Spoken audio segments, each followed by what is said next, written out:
श्री राम। विंश सर्ग। रावण का सीता जी को प्रलोभन।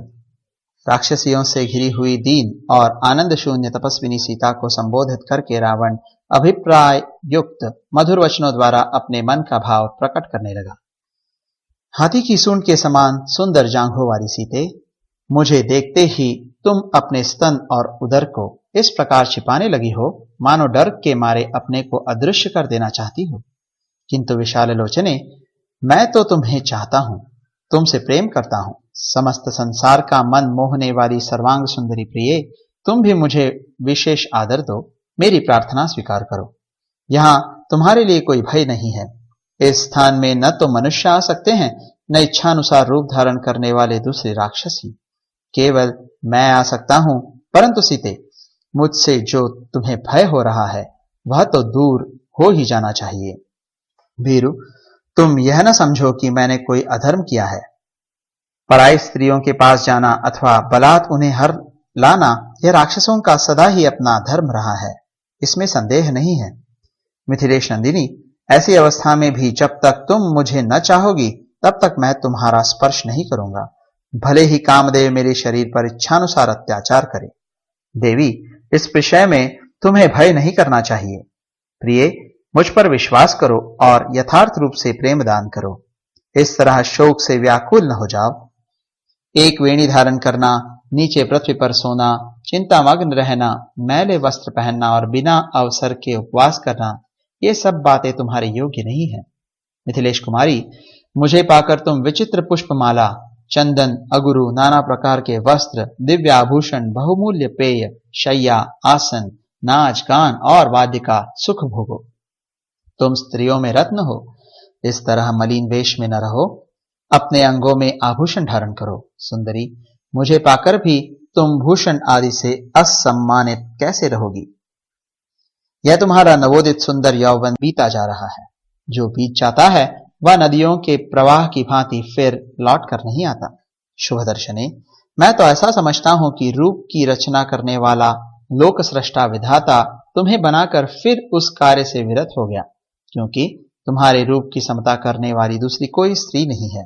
विदेह नंदिनी, रूप और यौवन से सुशोभित होने वाली तुमको पाकर कौन ऐसा पुरुष है जो धैर्य से विचलित न होगा, भले ही वह साक्षात ब्रह्मा क्यों न हो।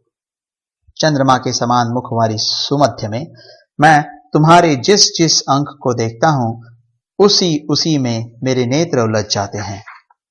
मिथिलेश कुमारी, तुम मेरी भार्या बन जाओ। पातिव्रत्य के इस मोह को छोड़ो। मेरे यहां बहुत सी सुंदरी रानियां हैं, तुम उन सब में श्रेष्ठ पटरानी बनो। भीरु, मैं अनेक लोगों से उन्हें मथ कर जो जो रत्न लाया हूं वे सब तुम्हारे ही होंगे, और यह राज्य भी मैं तुम्ही को समर्पित कर दूंगा। विलासिनी, तुम्हारी प्रसन्नता के लिए मैं विभिन्न नगरों की मालाओं से अलंकृत इस सारी पृथ्वी को जीतकर राजा जनक के हाथ में सौंप दूंगा। इस संसार में मैं किसी दूसरे ऐसे पुरुष को नहीं देखता जो मेरा सामना कर सके। तुम युद्ध में मेरा वह महान पराक्रम देखना जिसके सामने कोई प्रतिद्वंदी टिक नहीं पाता। मैंने युद्धस्थल में जिनकी ध्वजाएं तोड़ डाली थीं, वे देवता और असुर मेरे सामने ठहरने में असमर्थ होने के कारण कई बार पीठ दिखा चुके हैं। तुम मुझे स्वीकार करो, आज तुम्हारा उत्तम श्रृंगार किया जाए और तुम्हारे अंगों में चमकीले आभूषण पहनाए जाएं। सुमुखी, आज मैं श्रृंगार से सुसज्जित हुए तुम्हारे सुंदर रूप को देख रहा हूं। यहां भविष्य का वर्तमान की भांति होने से भाविक अलंकार समझना चाहिए।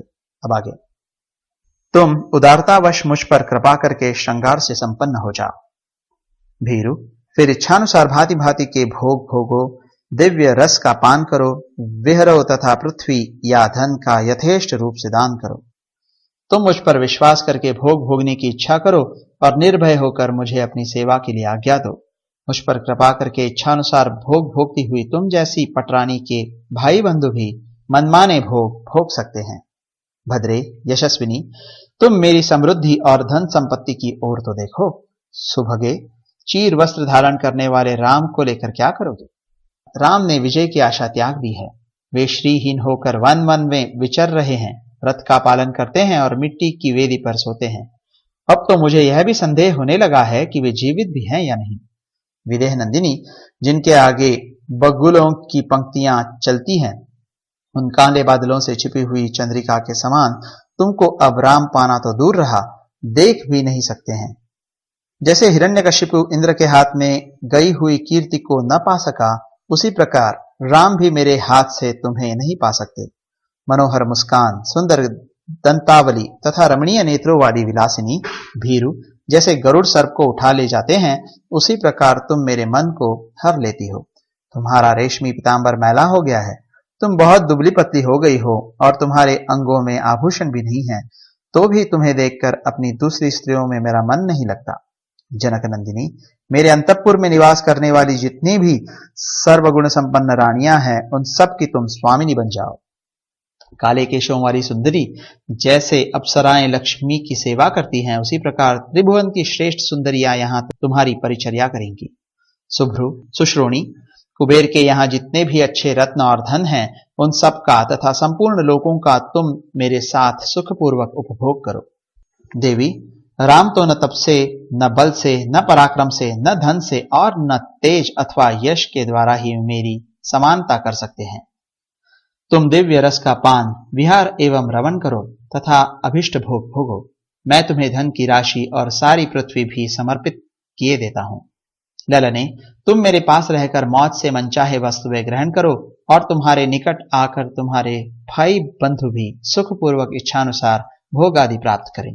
भीरु, तुम सोने के निर्मल हारों से अपने अंग को विभूषित करके मेरे साथ समुद्र तटवर्ती उन काननों में विहार करो, जिसमें खिले हुए वृक्षों के समुदाय सब ओर फैले हुए हैं और उन पर भ्रमर मंडरा रहे हैं। इस प्रकार श्री वाल्मीकि निर्मित आर्ष रामायण आदि काव्य के सुंदरकांड में 20वां सर्ग पूरा हुआ।